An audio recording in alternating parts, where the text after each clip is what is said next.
अस्सलाम वालेकुम दोस्तों, तुसीं वेखदे पे पावर पंजाब टीवी ते मैं तुहाडा मेज़बान मोहम्मद बिलाल। दोस्तों सब तो पहले अपने चैनल नूं करो सबसक्राइब और नाल ही लगे बैल दे बटन दबाओ ताकि साडी हर नवीं आने वाली वीडियो मेरे वीरां तक पहुंचे बासानी तरीके नाल। दोस्तों वास्ते गब्बड़ माई दी वीडियो लैके हाजिर होया। मेरा कैमरामैन दिखांदा है, बाकी चाचे नाल एक बार गलबात कर ली। चाचा जिथे आओ ना। अस्सलाम वालेकुम जी। चाचा जी नंबर पहले नंबर ते अपना नंबर बोलो जिहड़ा चलदा 24 घंटे। 0343 37 17 270। होर नंबर किहड़ा वो भी दस दो। ਉਹ ਜਾਇਜ਼ ਹੈ वो भी दस दो। 0749 60 610 0307 49 60 610। ये दोनों नंबर चलते होंगे 24 घंटे। हुण कैमरामैन साहब मझ दिखाओ। मझ देखो माशाल्लाह गब्बड़ मझ है। सूह दा डोडा माशाल्लाह हवाना इन्ना को है। सूह दा डोडा इन्हें चक्या होया सोहना माशाल्लाह। एक कड्डी दी वड्डे कद दी चंगी सुथरी मझ है। थण मुठ मुठ दा गिठ विरल विरली दी ए देखो माशाल्लाह गिठ गिठ दी विरल पई है माशाल्लाह। सोहना माशाल्लाह हवाना।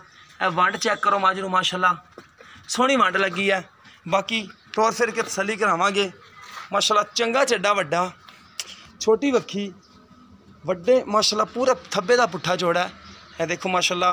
बाकी घरेलू मझां जिहड़ियां होंदियां ने थोड़ियां जिहियां इवें होंदियां ने। देखो माशाल्लाह बोली बिल्ली है, मत्था सफैद है, उधर नक माशाल्लाह सारा सफैद है, अखा जवाब है दोनों च।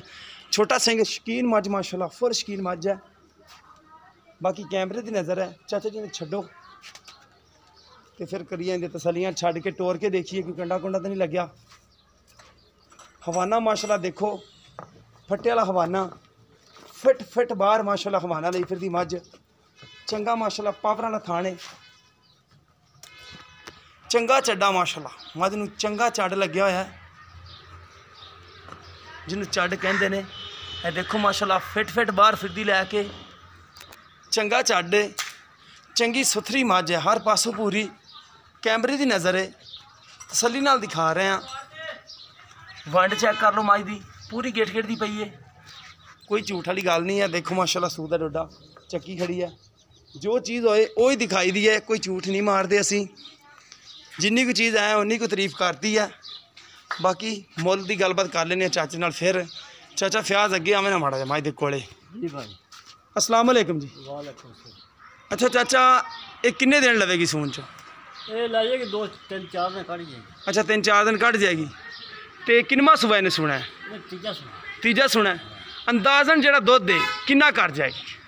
भी मैं जिवें हिसाब लाया इन्होंने करना चाहिए 8-9 सौ टाइम का 8-9 सौ टाइम तक करना चाहिए। बाकी होंगे ने मालकां दे मुकद्दर। ठीक हो गया दुध होंदा मुकद्दरां दा नसीबां दा ते मुकद्दरां दा। ठीक है। अच्छा जी डिमांड आप इहदे पैसे लैने ने मुहब्बत प्यार वाले मुकूल जे पैसे नंबर थोड़ा भी लग गया उन्ना को कर लो जरा ना थोड़ी करी कमी पेशी हो जाए बस। अच्छा हाँ जी। बाकी ज़्यादा मुल करने का फायदा कोई नहीं था। ज़्यादा मुल्क का कोई फायदा नहीं। कोई फायदा नहीं। आप दे देंगे 290 2,90,000 दी कोई मुहब्बत प्यार कोई दोस्तों नाल करना पैंदा है। कर लांगे 2-4 हज़ार 2-4 हज़ार तक करोगे। ठीक हो गया दोस्तों। मुहब्बत प्यार चाचे ने कर लैणगे। नंबर दोबारा आता बोल दे 0307 वाला जड़ा 07 49 60 610 0307 49 60 610। हाँ जी यह चाचे का नंबर है। रबता कर सकते हो। तीसरा सुबह माई ने सुना सून चो को 2-4 दिन कट दी है। 2,90,000 रुपये कीमत है। मुहब्बत प्यार करेगा चंगी मझ है। हर पासों पूरी है। मुहब्बत प्यार कर लेंदे होंदे ने बंदे। रबता करोगे इंशाअल्लाह ताला मुहब्बत प्यार भी चाचा करेगा होएगा मुहब्बत प्यार इंशाअल्लाह ताला लाजमी। बाकी अपने मेज़बान मोहम्मद बिलाल नूं दे दो इजाज़त। अगर साडा नंबर लिखना है साडा नंबर भी लिख सकते हो 0303 78 16 150। यह साडा व्हाट्सअप दीमो नंबर है। मिलने इस तरह एक नवी वीडियो नाल। अल्लाह निगहबान।